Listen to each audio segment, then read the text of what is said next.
Silent Hill F is the newest game in the Silent Hill series. It follows the story of Hinako, a high school girl in rural 1960s Japan, as her town is invaded by aliens who take on the appearance of the townsfolk, a play on the old invasion of the body snatchers trope. One of her friends, a girl named Sakuko, builds an alien-hunting robot to rid the town of the invaders. Luckily, the townsfolk band together to drive away the aliens. The only one hurt is Hinako's friend Shu, who, in his panic to prove he's not an alien, reveals secrets about the girls around him, and their bras. And the girls beat him up before returning home. Wait, that's the joke ending. Let me start over. Silent Hill F follows the story of Hinako, who storms out of her home after a fight with her abusive parents one day, only to find her town enveloped in fog, and everyone besides her and 3 of her friends disappeared. Hinako is suddenly faced with the terror of mortality as her friend Sakuko dies to an otherworldly flower that causes trypophobia-inducing holes to form on her skin. Hinako and her friends Shu and Rinko try to form a plan to escape the town to safety, but tensions rise as Rinko, jealous of Hinako's friendly relationship with Shu, tries to convince Shu to abandon Hinako, telling him that she's dead. While Hinako is resting, Shu and Rinko leave her alone in their old middle school, but Shu leaves notes guiding her to his house. When Hinako gets there, she receives a phone call from her parents, with Shu and Rinko screaming in the background. She arrives home to find her house transformed into a twisting maze, like the house from House of Leaves. Returning to her room, she finds an alternate version of herself, possibly an echo of her past, who tells her she needs to face her situation and stop running away from her problems. The alternate Hinako tells her that the 2 of them will have to fight, that she's going to kill her, their parents, their friends, and the whole town. The alternate Hinako taunts our focal character Hinako about her relationship with Shu, before disappearing. Hinako proceeds through the house to find her 3 friends dead, Shu hanged, Rinko burned, and Sakuko lacerated, all of them displayed in front of the dining room as though her parents have been eating them. Hinako faces off against her parents, who transform into horrible monsters, but once she defeats them, they walk outside, where they are annihilated by a different monster wearing a traditional Japanese wedding dress. Hinako chases down the monster, who grabs her with the intention of killing her, but instead of dying, Hinako wakes up in a dark shrine dedicated to her town's fox deity, Oinari. Hinako's older sister, Junko, who is married off by their father, begs Hinako to stop before Hinako smashes the shrine of Oinari and does final battle with the monster who killed her parents. Hinako finally defeats the monster and runs to escape the Dark Shrine, but the reality of the Dark Shrine starts to dissipate like mist, and she finds herself back in the town of Fog, running through familiar streets. Before finally making her way out of the shrine, she finds herself surrounded by mountains of red painkiller tablets, and the swelling of police sirens cut through the soundtrack as she opens the door to a glaring red light. A policeman explains that there has been a massacre at a wedding, as a young woman taking red painkiller tablets attacked her guests with a pipe. Wait, that ending kinda came out of nowhere. Let me start over again. Silent Hill F follows the story of Hinako, who has been spirited away by her town's fox deity, Oinari, in the form of a man she calls Fox Mask.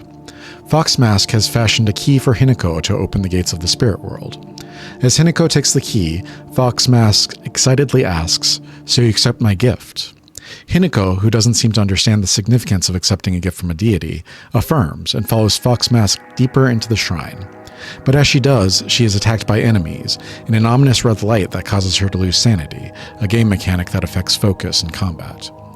Hinako fights off her attackers with a ceremonial knife and a pole arm as she makes her way deeper into the shrine, where she's attacked by a shrine maiden who resembles her old friend Sakuko. The Shrine Maiden version of Sakuko berates Hinako as a traitor, saying that they were supposed to do everything together, and begging Hinako to stay with her. Once Hinako defeats the Shrine Maiden who resembles her old friend, Fox Mask asks her to purify herself with water from the shrine, but as she drinks it, it turns to some kind of molten metal, or perhaps lava in her mouth and hand, knocking her out. When she comes to, she finds herself in a dark shrine collage of her past life. Rinko's room, the convenience store where her and her old friends hung out, her old school, the rabbit hutch where her friend Sakuko used to tend rabbits, and her friend Shu's home, filled with medicines him and his father dealt in. In each of these places, she kills the dark shrine semblance of her old friends, burning Rinko in molten metal, or perhaps lava, turning out the lights on Sakuko, triggering her debilitating fear of the dark, and hanging Shu. As she departs, Fox Mask appears at her side, admiring her bravery and leaving behind her childhood friends.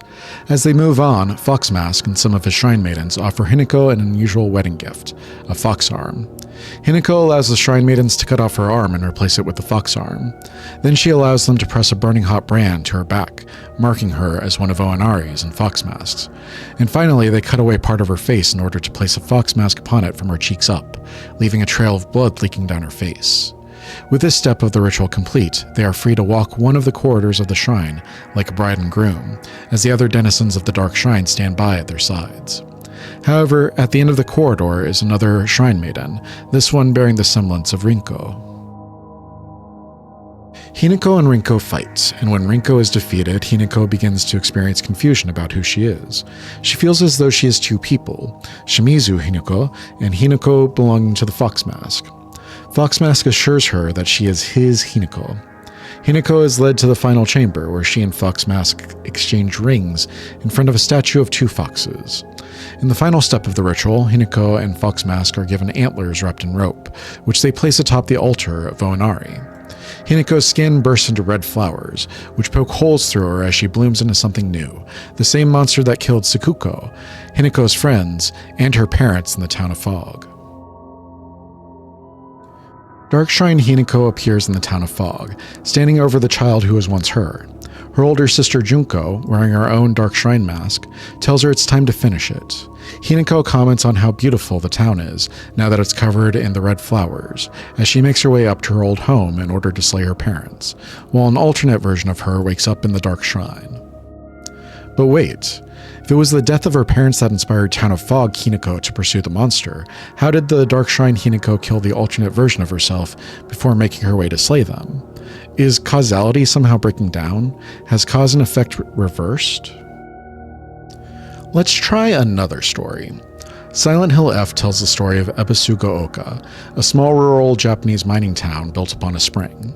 However, there are pockets of toxic gases beneath the land that sometimes get leached into the spring, making the town toxic for periods of time.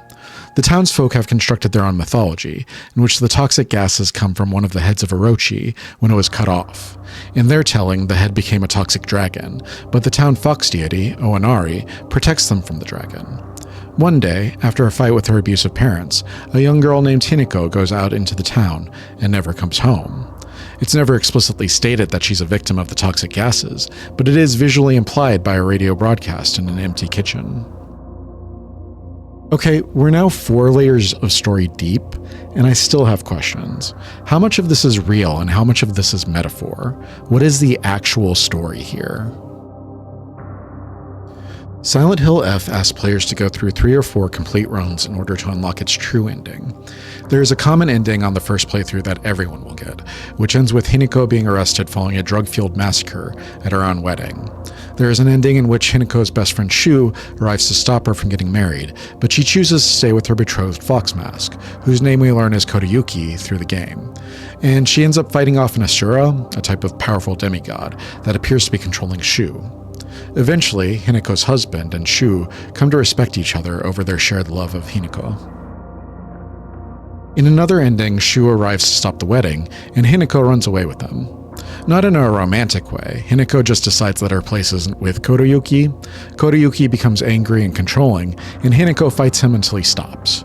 Kodayuki realizes that he doesn't yet deserve to marry Hinako, as he still has growing to do. And Hinako and Shu tease each other about their wedding clothing as they escape to the town of Fog. In the true ending, the 2 Hinakos, the one from the Dark Shrine and the one from the town of Fog, realize that they're being manipulated by otherworldly forces. An Asura, with the form of Hinako's childhood doll, and a fox representing Kodayuki's royal bloodline. These 2 otherworldly beings have been casting bets about whether Hinako will choose to stay with Kodayuki or leave him. Kodayuki realizes that he can't control what Hinako does, but that he wants to be the kind of man that Hinako could marry. And Hinako tells the alternate version of herself that she wants to be ready to marry Kodayuki when she can. As the two Hinakos explore the town of Fog, they comment on how peaceful their own little silent Ebisugaoka is. So that explains it, right? The true ending is the truth of the situation. All that stuff about aliens and toxic gases and dark shrines and fox arms, that's all just obfuscation for the story the game is really trying to tell, right? Well, even the true ending shows that it's still operating as metaphor. When Hinako defeats the fox, Kodayuki closes the door between them and apologizes, explaining that it's been a long time since the fox has been to a wedding and that he's had too much to drink. So they're at a wedding, right? Hinako and Kodayuki's wedding? Is that part real at least? Let me try to strip out all of the metaphors and present a narrative that the game seems determined not to. When she was a young girl, Hinako was playing in the park when a fox rushed at another child, a young boy named Kodayuki. Kodayuki's mother was strict and raised him in a sheltered way, so the fox rushing at him scared him. Hinako, who never really was one for gender roles, rushed to protect Kodayuki. Kodayuki saw her as a kind of hero and vowed one day he would marry her. They exchanged letters as she grew older, and Hinako eventually developed romantic feelings for Kodayuki that she never felt for her best friend Shu. When she got older, her abusive father, who had lost his life savings when his business partner ran off with all his money, decided to arrange a marriage for Hinako. Hinako resisted, as she saw an arranged marriage as her father selling her for a dowry. But when she learned that her husband would be Kodayuki, she felt conflicted. She had seen her parents' marriage, as well as the other arranged marriages in town, and knew that men could often appear to be nice at first, but would eventually reveal themselves to be monsters. But she also loved the man, Kodayuki. Inside of her, there were two Hinakos, the one that wanted to stay with her friends despite all their faults, and the one that wanted to leave and start a new life. The one that wanted to stay with her friends came to see the one that wanted to leave as a monster, while the one who wanted to leave came to see the one who wanted to stay behind as a child. How is she supposed to just leave Sakuko and Rinko and Shu behind? But on the other hand, how is she ever supposed to grow into herself if she didn't? From here, the story splits into the different narrative layers we've discussed before, possible timelines for Hinako to travel. She takes red painkiller capsules to handle the stress of her arranged marriage, but she becomes addicted to them, and it leads to a violent episode at her wedding. She marries Kodayuki, and he and Shu come to a mutual understanding. Shu convinces her to run away from her own wedding. And finally, she makes peace with herself and realizes that while she does want to be with Kodayuki, she wants to do it on their terms, and not as part of some business deal between their families. And also aliens, if you want them. The writer for Silent Hill F is Ryuki Shio7, who previously worked on a series of visual novels under the When They Cry umbrella, including Higurashi When They Cry, Umineko When They Cry, and Sukonia When They Cry. I haven't read them, so I'm not going to be commenting on them in this video essay, but I was watching Genji's The Complete Story of Silent Hill F, and I saw this comment from Lapin Olun. That's the staple of Ryuki Shio7 novels. All of his games justify the replays and remakes as the character has another opportunity to change their fate, and while some of the cycles seem to be more realistic, like being justified with drugs or toxic gas, at the end of all the story happening is always because two entities are playing bets. So yes, Hinako is playing all of this in her mind to take a decision, but also two gods are betting on what will be the decision she will take. I really like this comment, and it's probably why I decided to write this video essay. People who watched my playthrough of Silent Hill F likely know how I feel about the combat. If there is another fucking enemy right outside this door, I'm going to be fucking pissed. Why? Why more fighting? Why is the game still going? Die, please. Fighting fair doesn't mean opening the worms under my feet. Where's my fucking stamina? How much longer until you die? But despite not being a fan of the combat, I felt like the writing was dense enough and the true ending beautiful enough that it deserved to be engaged with critically. So what is Silent Hill F about?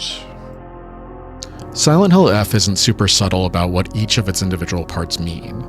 The basic enemy is a slender female mannequin. One of the enemies has multiple faces and can either spit a toxic liquid from its mouth or scream so loud that it paralyzes Hinako. One of the enemies is swollen, covered in pustules, and gives birth to other enemies. Hinako mentions in her journal, the wonders of birth do not apply to this. One enemy appears to slick back its non-existent hair before grabbing Hinako and forcing a kiss on her.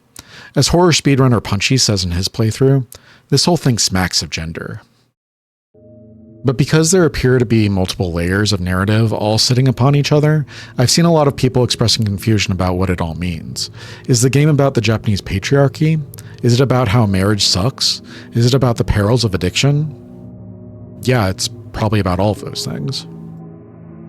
Young Hinako recognizes that the Japanese patriarchy is harming her and her friends. She's seen her sister disappear after getting married, and she's seen how bad marriage appears to be in her small rural town, so all she knows is how much it sucks. And there is a timeline, possibly the main timeline, where young Hinako becomes addicted to painkillers because of the stress of her parents, forcing her into marriage. One recurring theme of the game is that marriage, at least to Town of Fog Hinako, is death. She relates Junko's marriage and moving away as akin to death, and Rinko refers to Hinako post-arranged marriage as being already dead. When the Dark Shrine ritual is complete, Dark Shrine Hinako is reborn in a bloom of red spider lilies, which typically symbolize death in Japanese culture. But it's also about being able to see people beyond their gender roles. Rinko is never able to accept Hinako as Shu's friend, because boys and girls can't just be friends. Shu has romantic feelings for Hinako and almost lets them cloud his judgment, but Hinako reminds him that she doesn't belong to him, or to Kodayuki, or her father, or anyone else. And it's about how marriage can be great if you find someone you love. One of the Hinakos is genuinely excited to get to marry Kodayuki. And it's about maturing and being able to express your feelings. Hinako can listen to her mother, who she's always seen as spineless, talk about her petty revenge on Hinako's father when they fought. She can listen to her abusive father's apology, even when she doesn't accept it. She can come face to face with an alternate version of herself and ask, "Why are we fighting?" The same flowers that take Sakuko at the beginning of the game, which Town of Fog Hinako fears so much, Dark Shrine Hinako eventually comes to see as beautiful, as her fear of death after marriage gives way to her birth into her new life. The metaphors are stacked, representing different things to different Hinakos, and the writing of the game gives space for both interpretations to breathe. Side note, I'm still not sure about how the red spider lilies relate to Sakuko, or the literal interpretation of her story. If you pilfer a mailbox key from Sakuko's family shrine, you can unlock her home mailbox and find out that she's recently been diagnosed with autism.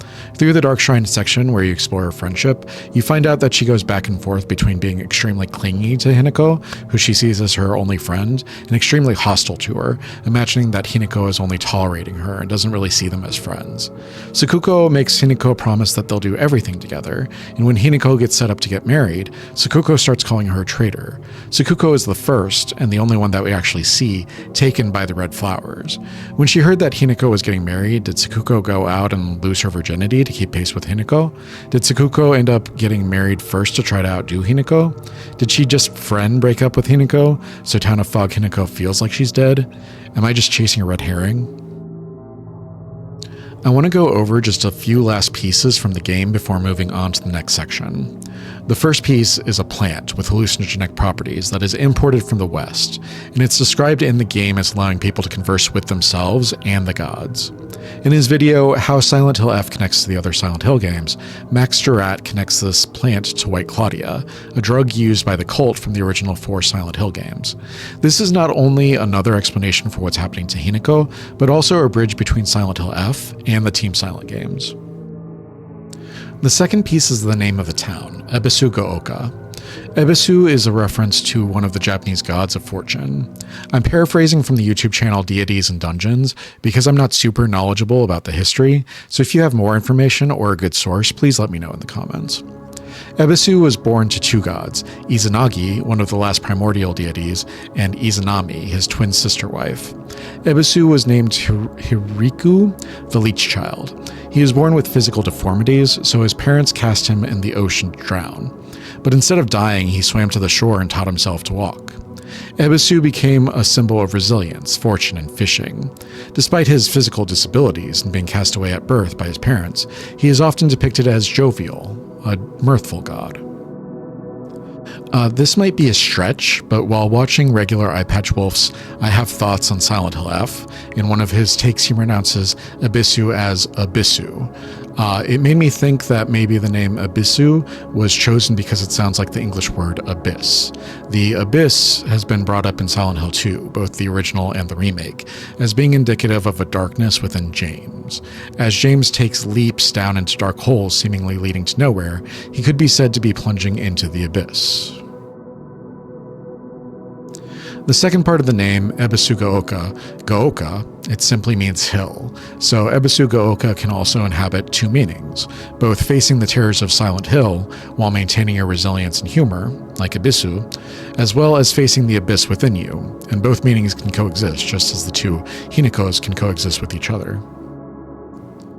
The third and last symbol I want to go over is the doll. At the beginning of the game, Hinako is holding a childlike doll in a red dress. The scene transitions to Hinako saying goodbye to her older sister, Junko, as Junko is about to be married. This plants the seed that the doll and Junko are somehow connected.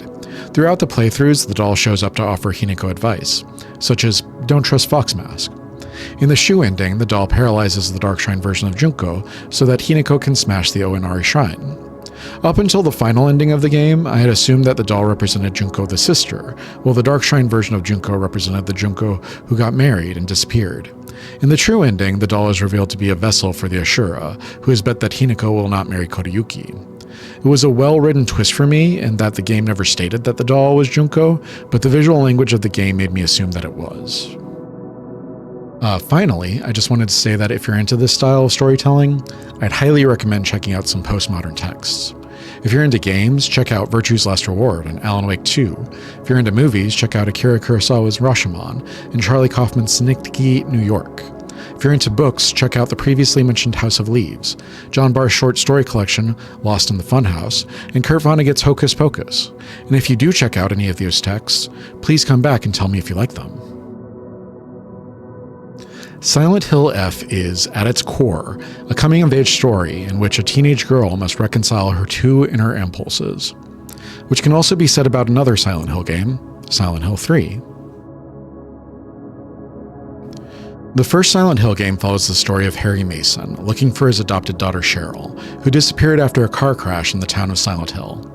Throughout the story, Harry comes to find out that Cheryl was born when a young girl named Alessa split her soul in two. Alessa had been raised by the cult to be a vessel who would give birth to the cult's god. In order to stop that from happening, Alessa used supernatural powers to split herself, one part of her staying behind as Alessa, the other finding a place outside of Silent Hill with Harry and Jodie Mason, who named her Cheryl. When Harry and Cheryl are driving through Silent Hill, Cheryl is reintegrated back into Alessa, and the reformed Alessa finally gives birth to God. Luckily, Harry shoots God to death. Alessa/Cheryl/whoever dies during childbirth, but is reborn, and Harry names the newly reborn girl Heather. You got all that? Good, because it's important for understanding Silent Hill 3. Silent Hill 3 is a direct sequel to Silent Hill. Heather is now a 17-year-old girl. She and Harry live a quiet life in a city where they are presumably hiding out from a cult.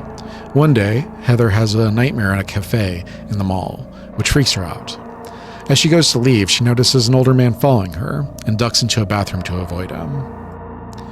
Climbing through the window to the back alley, she finds herself in an otherworldly version of the mall, now devoid of people but filled with monsters. She makes her way through the otherworld version of the mall, the subway, and some city buildings to arrive back home and find her father, Harry, dead at the hands of the cult.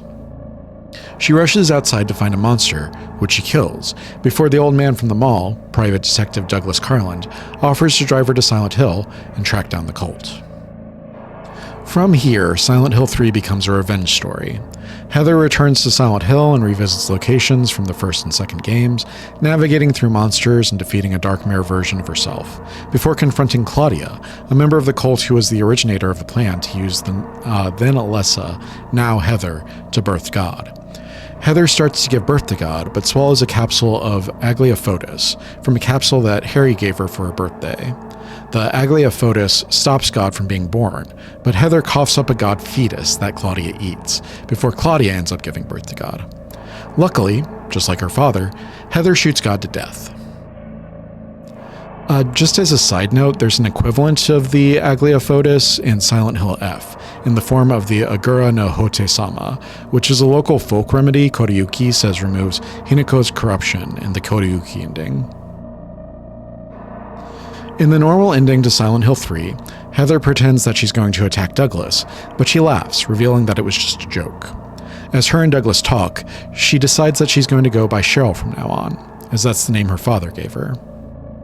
So what is Silent Hill 3 about? I want to recommend both Eurothug 4000 and Tango Mushi's videos on femininity and horror in Silent Hill 3. They're both very good, and I watched them while writing the script, and I think they also dovetail nicely with thinking about Silent Hill F. Silent Hill 3's meta-narrative is very much the same as Silent Hill F's. Heather is a teenage girl who has been fated by Claudia to give birth to God, just as Alessa was raised. However, she also carries the rebelliousness, tenacity, and love that her adopted father Harry gave to her. There aren't really two Heathers fighting each other the same way there are two Hinakos, unless you count her Dark Mirror version, but there is an Alessa and a Heather, and either one has an equal chance of coming out victorious over the other. In the normal ending, at least, Alessa, the darker part of Heather, loses out. While the god of the cult is born, Heather and Harry work together to make sure that it's not born of Heather, giving her the ability to make her own choices and maintain her own bodily autonomy. Both Silent Hill 3 and Silent Hill F, then, are ultimately about a young girl being able to mature and make her own choices. And also aliens, if you want them. I've seen a lot of discussion about whether or not Silent Hill F really should be called a Silent Hill game. Kaza Games TV has a whole video about that if you'd like to catch up on the controversy. It certainly doesn't feel like a Silent Hill game when you're playing it, but gaming conventions do change and evolve over time. It has a lot of the hallmarks of Silent Hill, the otherworld, the monsters which resemble the protagonist's fears and anxieties, but so do a lot of other post-Silent Hill games. I want to offer that, at least in the writing, Silent Hill F is very much a sister game to Silent Hill 1 and 3, not just because of the White Claudia or the Agliofotis or the Red Otherworld or any other unspoken connections, but simply because the two stories, the stories of Hinako and Heather, rhyme across eras. Hinako and Heather share a common struggle, one of becoming themselves in spite of the horrors of their societies, and others who see them simply as objects. Beyond all of Silent Hill F's metaphors, beyond all of the subtlety of Heather's psychological and feminine horrors, is the story of a young woman who desperately wants and deserves to be her own person and make her own decision. And in the end, she wins.